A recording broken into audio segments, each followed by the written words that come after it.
Halo, assalamualaikum teman-teman. Gimana kabarnya?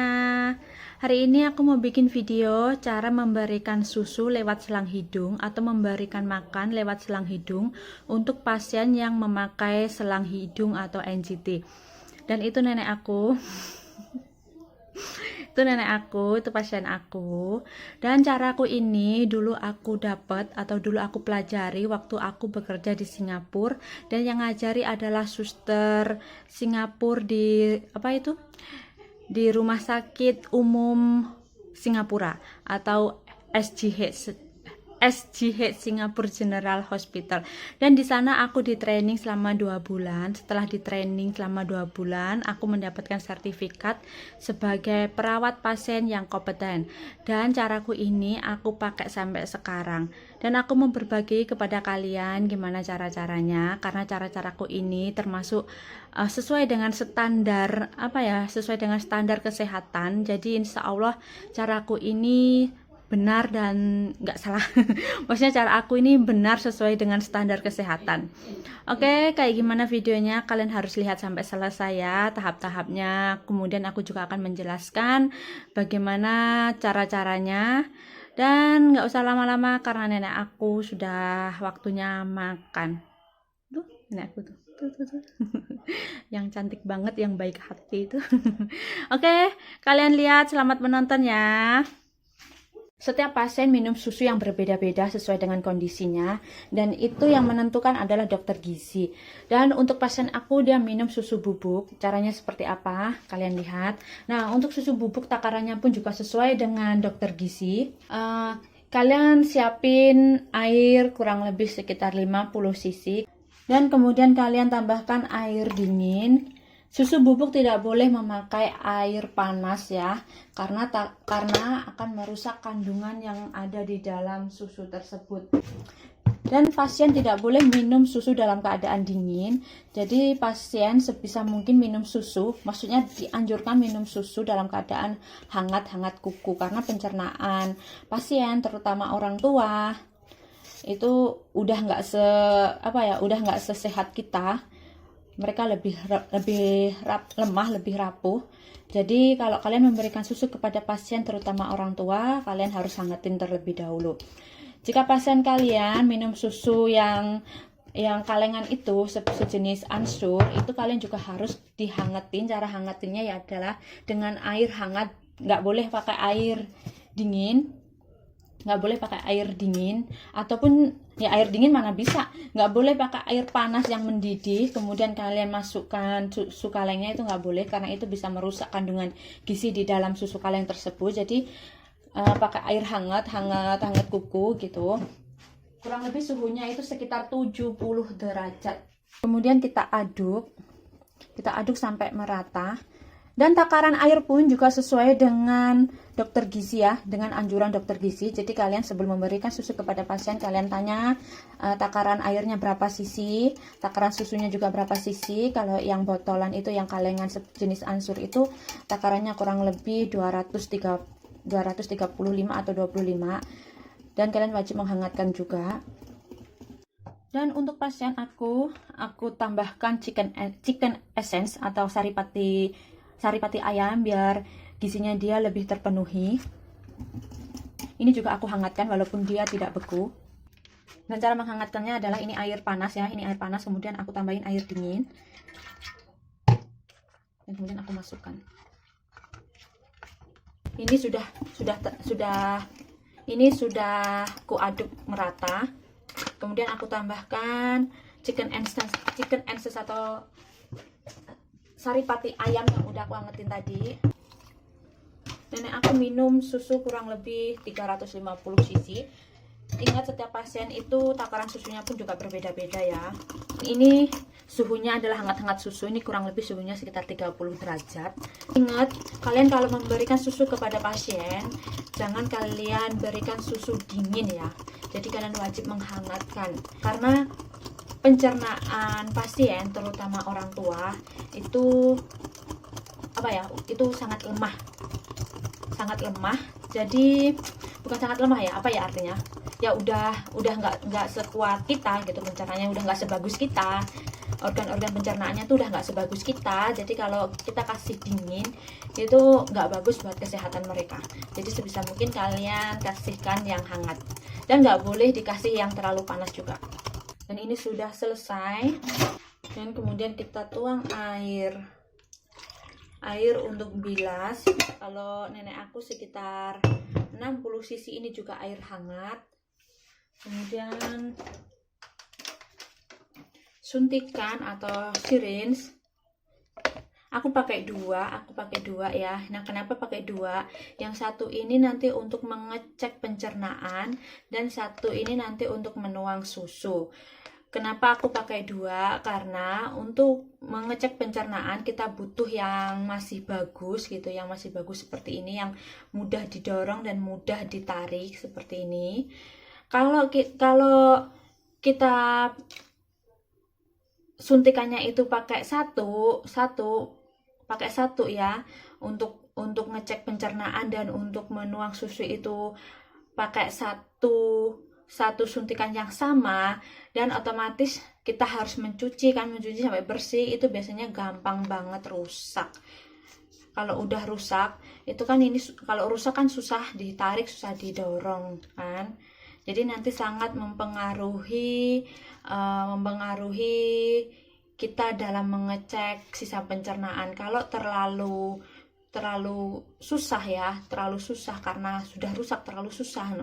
Kita mau nariknya ketika mengecek sisa pencernaan itu juga susah. Ternyata di dalam perutnya itu masih ada sisa pencernaan, tapi kita tarik susah. Padahal bukan karena dia nggak ada sisa pencernaan, tapi karena suntikannya ini yang susah ditarik. Jadi aku pakai dua. Dan alasan kedua adalah tidak mudah kotor. Jadi untuk bagian selang hidungnya nggak mudah kotor. Jadi ini nanti buat nuang susu, dan ini buat narik pencernaan, juga buat bilas air putihnya di bilasan terakhir. Jadi selang hidungnya pasien kita itu bisa bersih. Semoga kalian paham dengan maksud saya ini, dengan ucapan aku ini yang lumayan ribet gitu loh jelasinnya. Oke, udah selesai, kita tinggal kasih makan ke nenek. Dan ini pasien aku ini masih bisa duduk di kursi. Dan jika pasien kalian tidak bisa duduk atau dia hanya bisa tiduran di ranjang, usahakan ranjangnya itu kalian tinggiin ya. Kalian kasih posisi tinggi, kalian kasih posisi duduk gitu. Kalau tidak pakai ranjang yang bisa di posisi duduk, kalian bisa taruh bantal di bagian punggung pasien. Intinya kalian harus usahakan pasien kalian itu dalam posisi duduk atau posisi berdiri, tidak boleh terlentang gitu. Kalian tidak boleh memberikan susu kepada pasien yang dalam keadaan terlentang atau tidur, karena itu sangat berbahaya sekali, karena sangat beresiko tersedak. Dan ketika tersedak, susu yang ada di dalam perut ya, susu yang ada di dalam lambung itu bisa naik ke atas mengenai paru-paru, dan itu sangat berbahaya sekali. Itu kesalahan fatal. Jadi pasien harus diusahakan dalam posisi yang tinggi ya, nggak boleh terlentang, karena kalau terlentang itu sangat beresiko tersedak, atau kalaupun tidak tersedak, takutnya susu yang udah masuk ke dalam perut itu naik ke atas dan masuk ke paru-paru, dan itu benar-benar kesalahan fatal banget ya guys. Oke, kita mulai.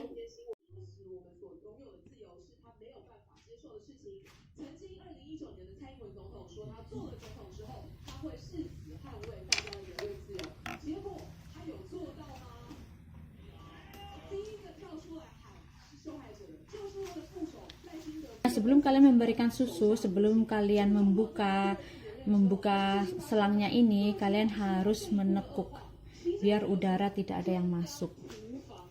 Kemudian kita kasih sedikit udara di suntikannya sebelum kita mengecek sisa pencernaan. Seperti ini, kalian dorong sedikit udara, kemudian kalian tarik. nenek aku udah nggak ada sisa pencernaan, berarti dia memang benar-benar lapar. Nah, kenapa kalian kasih sedikit udara? Ini penjelasannya. Selang yang ada di perut pasien ya, seumpamanya ini selang ya, selang paling ujung yang ada di perut pasien, dan ini contohnya adalah perut pasien. Selangnya itu seperti ini. Dan ketika kalian langsung tarik ya, tanpa kalian harus kasih sedikit angin, ketika kalian tarik, jadi selang jadi lubang di ujungnya itu bisa menarik dagingnya dia. Kalaupun dia nggak menarik dagingnya, pasien itu akan merasakan sakit. Jadi kalian dorong sedikit angin, ujung selangnya itu dia bisa berdiri seperti ini. Nih, bisa berdiri begini. Kalian paham maksud saya? Jadi kalau kalian kasih sedikit angin, sedikit aja, jangan banyak-banyak. Kalau terlalu banyak nanti dia bisa kembung. Sedikit aja, kurang lebih kalian kasih 5 sisi aja. 5, enggak boleh 5, 3 sisi aja. 3 sisi angin gitu, straight gitu, dikit aja. Yang penting ujung selangnya itu yang ada di perut nenek itu udah jengat gitu loh, udah jengat gini kan. Kalau dikasih angin otomatis dia jengat gini kan. Nah, ketika ditarik itu dia nggak akan merasakan sakit. Itu maksudnya. Moga aja kalian paham.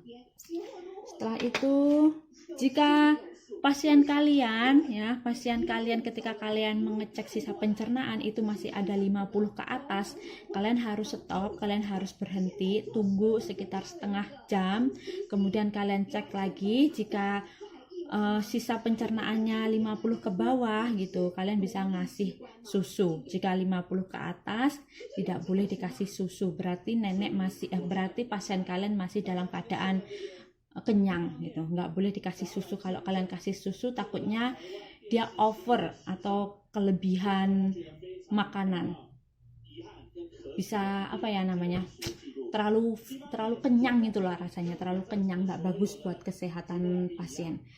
Dan sebelum kita kasih susu, kita tuang air kurang lebih 10 cc, dan tuang air 10 cc. Nah, biasanya kan dia nggak langsung masuk kan, airnya nggak langsung masuk kan. Kalian giniin, kalau kalian menemuin masalah seperti ini, air nggak bisa, ini udah bisa. Kalau kalian menemuin masalah air pertama kalian tuang itu nggak bisa masuk ke dalam, itu kalian giniin aja ini. Tapi kalau nenek aku nih udah langsung masuk. Kemudian kita tuang susu. Kalian tuang susu nggak boleh lebih dari 50 ya. Kalian tuang susu nggak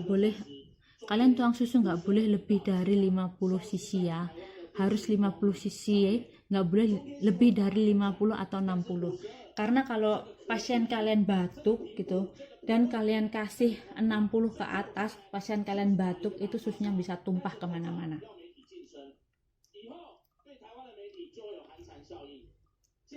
Dan sebisa mungkin kalian posisiin tangan seperti ini. Jika nggak bisa ya begini aja, nggak apa-apa. Kalau aku terbiasa seperti ini, jadi ketika pasien aku batuk gitu, aku langsung aku tekuk. Jadi nggak kagok gitu. Tapi kalau kalian nggak terbiasa ya kalian pegangin seperti ini juga nggak apa-apa. Kalau aku udah terbiasa megangin seperti ini dari dulu, suster di rumah sakit ngajarinya aku kayak gini. Jadi seumpamanya tiba-tiba pasien itu batuk lah atau pasien itu kenapa-napa, aku langsung bisa menekuk selang gini. Ini sudah mau selesai, sudah mau habis. Sebelum susunya habis, kalian langsung kasih air. Jangan biarkan airnya itu habis sampai ke selang sini ya, sampai ke bawah selang. Itu artinya ada angin yang masuk. Jadi kalian harus buru-buru menekuk selang.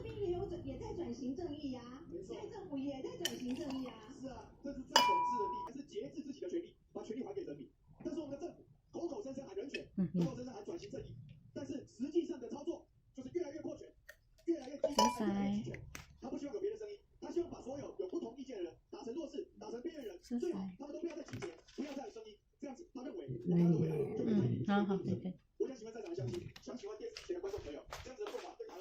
Nah, sudah selesai. Itu tadi cara aku memberikan susu lewat selang hidung untuk pasien aku. Jika menurut kalian, menurut teman-teman cara aku ini masih ada yang salah, please kalian komen, kalian kasih aku saran dan kritik. Jangan kalian kasih bulian ya, kasih aku saran dan kritik dari kalian supaya aku bisa memperbaiki cara aku. Dan udah gitu aja ya teman-teman. Jika kalian suka dengan videoku ini, please kalian like and kalian subscribe. Semoga channel sederhanaku ini bisa bermanfaat buat teman-teman dan buat teman-teman yang lainnya. Oke, terima kasih. Wassalamualaikum warahmatullahi wabarakatuh. Bye bye.